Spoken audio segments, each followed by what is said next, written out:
NIER Automata director Yoko Taro praises Stellar Blade creative direction.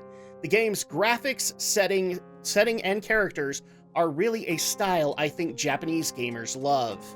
It's just too bad those horrible, butthurt game journalists don't agree with you, Yoko.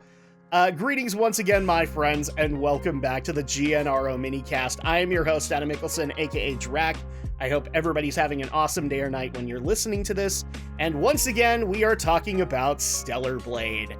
And yes, this discussion has gone on forever, and in fact, I've actually streamed the game. I enjoy it, but I still want to point out the hypocrisies that are going on, especially within the gaming journalism community.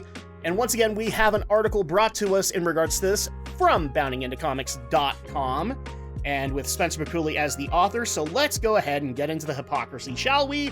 In giving his official, well-cultured stamp of approval to the upcoming curve-heavy Korean action game, NIER Automata director Yoko Taro has praised Stellar Blade's overall creative direction for how expertly it manages to emulate the Japanese production philosophies that directly influenced its creation.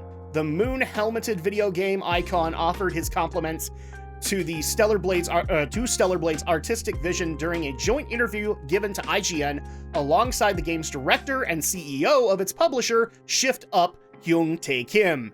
You know, the guy who apparently has never seen a woman before or known the interactions. Oh wait, by the way, Eve's character model is based off of a Korean model, and one of the art directors on it is his wife! I will never get tired of pointing that shit out. At one point, asked by the outlet's Mr. Krabs, there you go, if he could elaborate on his belief, as stated earlier in the interview, that he was amazed by Stellar Blade's graphics, Taro graciously explained, the graphics are completely next-gen quality, and the character design's direction is amazing. Oh shit, Yoko Taro be saying something. The cool male characters and cute female characters unique to Mr. Kim's style are really appealing.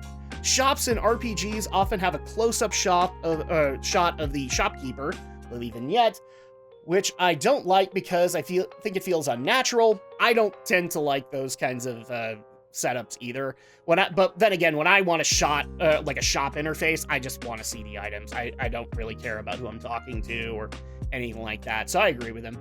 Stellar Blade has a shot like that too, but the shopkeeper was so cute that I didn't mind. Oh really? Okay. Her cuteness felt more important than any design choices. Interjecting at Taro's mention of the game's shopkeeper, Kim then admitted, actually, this has been a problem for us. Many users say that the girl at the shop is cuter than the main character. I guess we need to make her the main character in our next game. You probably should, because it would offend game journalists even more.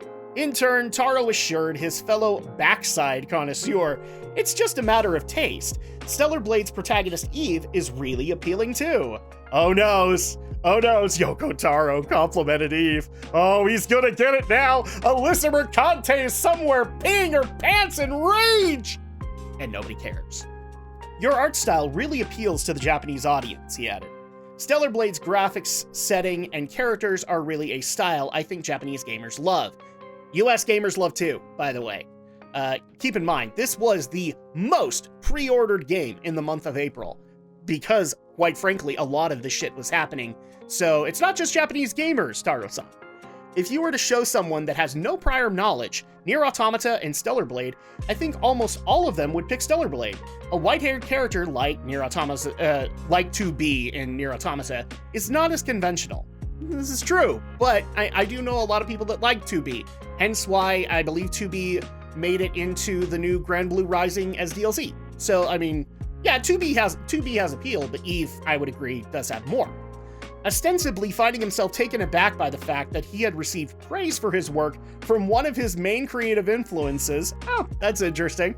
Kim replied, I guess I would get in trouble if I agreed with that statement. Seriously though, for me, NIER Automata is like an inviolable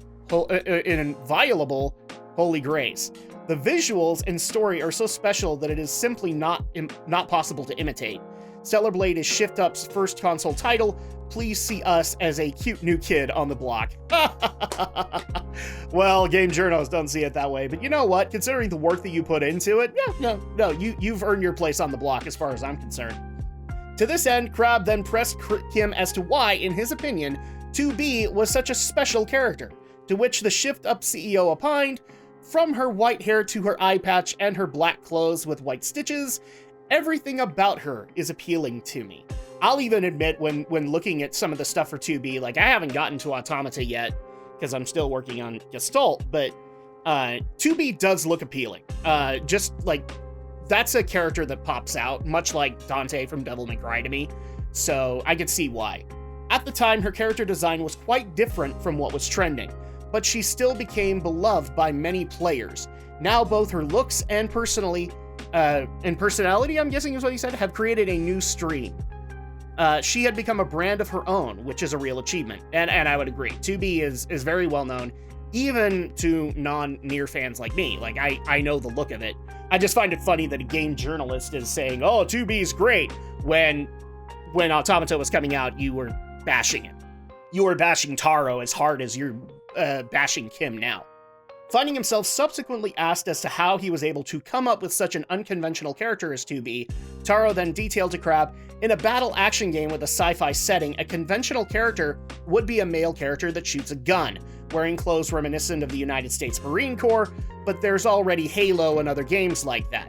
It didn't make sense for me to make something like that." Which I thank you so much, because I got sick and tired of, when we're making sci-fi games, we have to adhere to certain stereotypes and tropes, and you don't. Like, you can create new settings out of that. "I wouldn't be able to do better than Western developers anyway." Oh, you do so much better. "Since we're further away from that culturally," he recalled. "I wanted to make a different style of game that has less competition.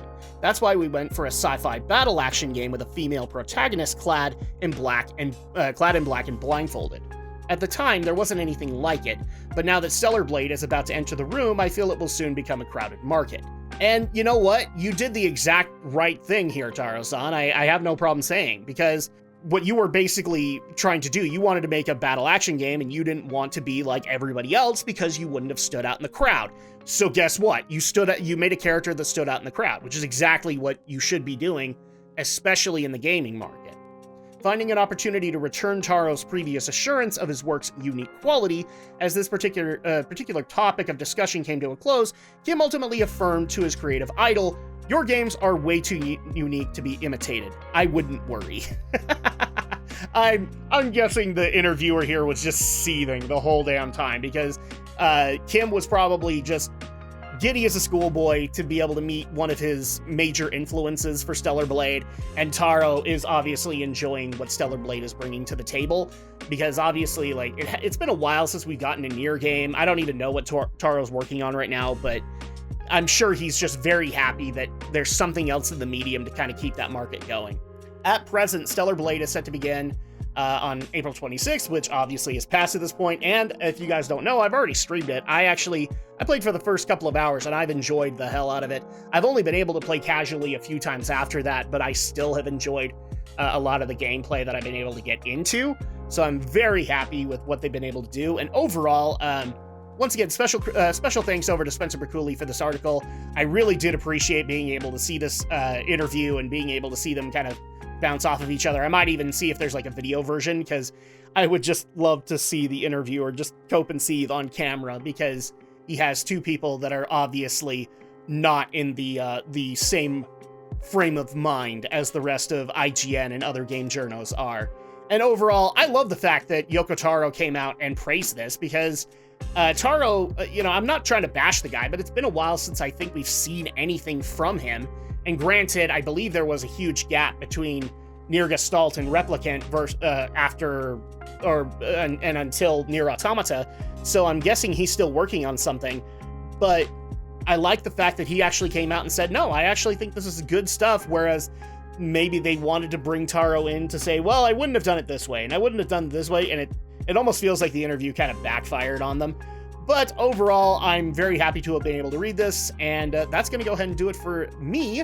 If you have opinions on this, let me know in the comments down below. Let's have that discussion. And once again, special thanks over to Bounding Into Comics for the article, and I will catch you guys next time Oh, and also make sure, if you guys like the video, make sure to like it and make sure to subscribe to the channel, because it definitely helps out with the search algorithms, and YouTube always gets just so happy when people like me are being advertised over all of the other people that they want advertised.